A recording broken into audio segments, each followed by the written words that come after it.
In 1849, it took the clipper ship Flying Cloud 89 days to reach San Francisco's Golden Gate Harbor from New York.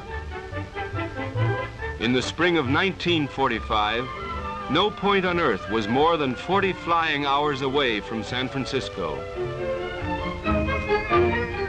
In those 100 years, San Francisco grew larger as the world grew smaller.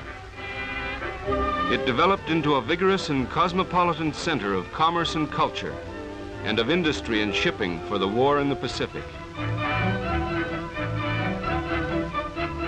And for 9 weeks in the spring of 1945, San Francisco was the center of men's hopes for lasting peace.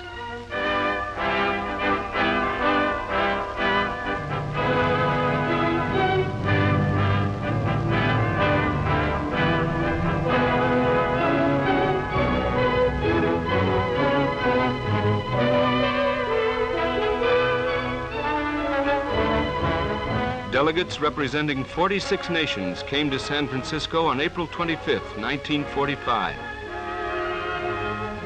Representing almost 2,000 million people, more than 80% of humanity. All at war when the conference was begun, they came with hope, born of common struggle.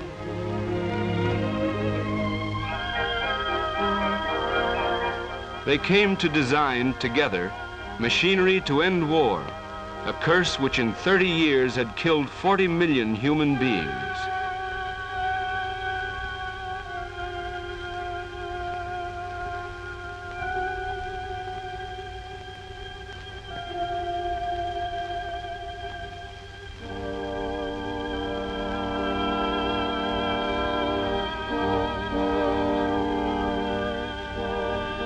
Maimed countless millions more, both armed and unarmed.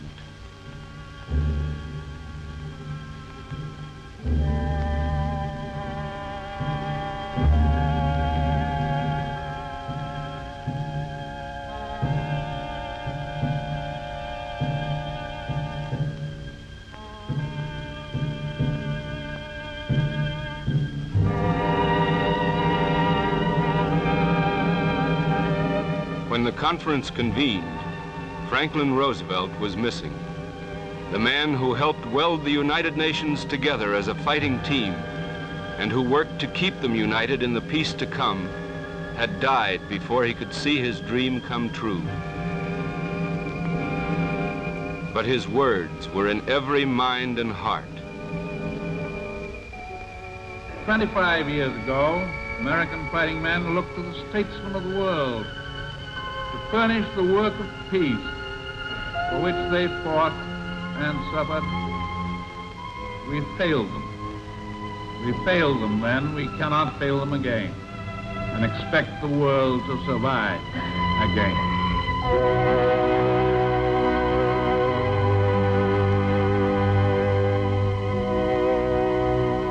President Truman, Roosevelt's friend and successor, opened the conference by radio from Washington. Delegates to the United Nations Conference on International Organization. It is not the purpose of this conference to draft a treaty of peace in the old sense of that term.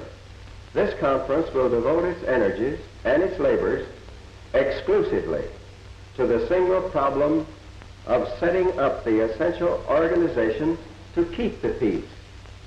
You are to write the fundamental charter.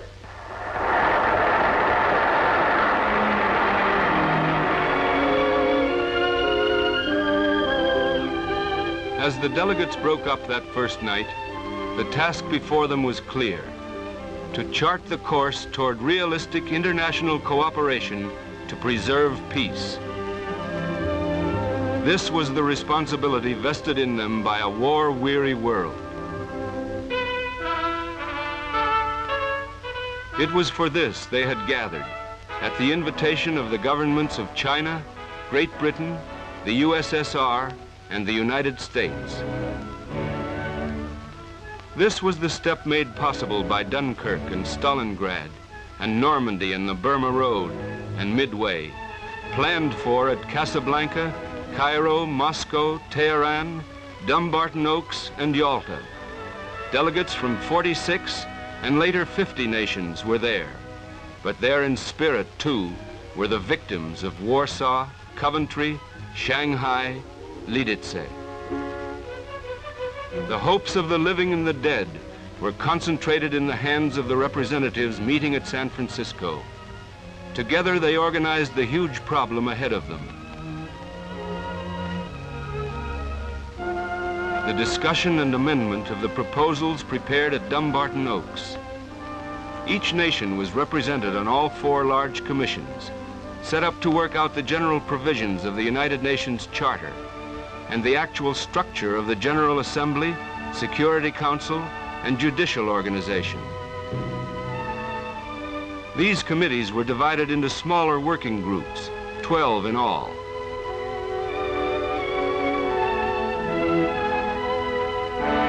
Chinese, English, Russian, French, and Spanish were the standard means of exchange among many languages spoken.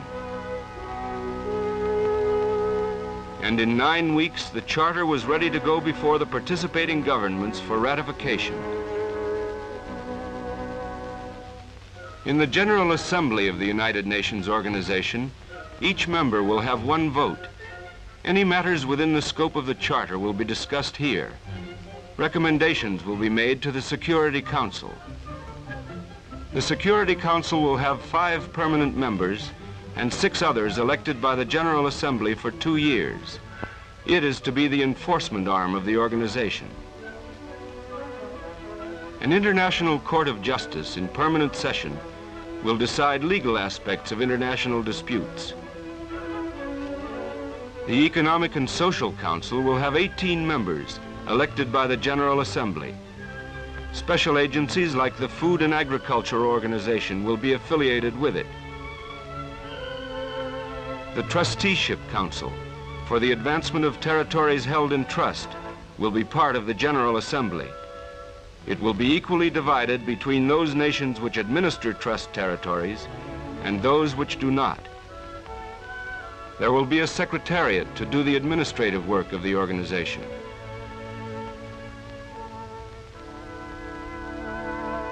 These provisions were not easily arrived at. They were hammered out of debate, stretched and contracted by compromise. The result is a constitution which is at the same time an expression of high ideals and of practical measures.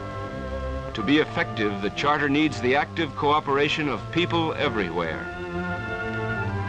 The same efforts and understanding that went into the writing of the Charter will be needed to make it a working instrument.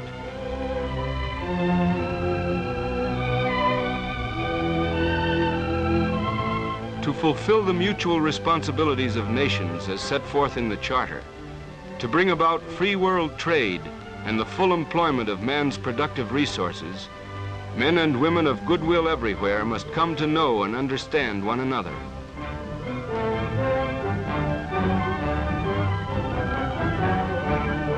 In this Charter, humanity has declared its united purpose to work towards those economic goals.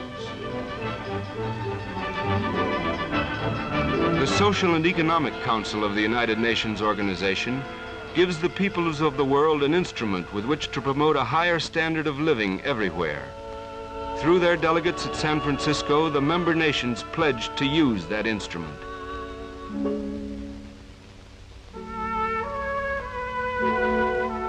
They pledged, too, to stimulate the exchange of culture among peoples, and, in the words of the Charter, to practice tolerance and live together in peace with one another as good neighbors. At San Francisco, 50 United Nations reaffirmed their faith in the dignity and worth of the human person, without distinction as to race, sex, language, or religion. The representatives of 2,000 million people pledged to promote freedom from fear and freedom of expression, freedom from want, and freedom of worship.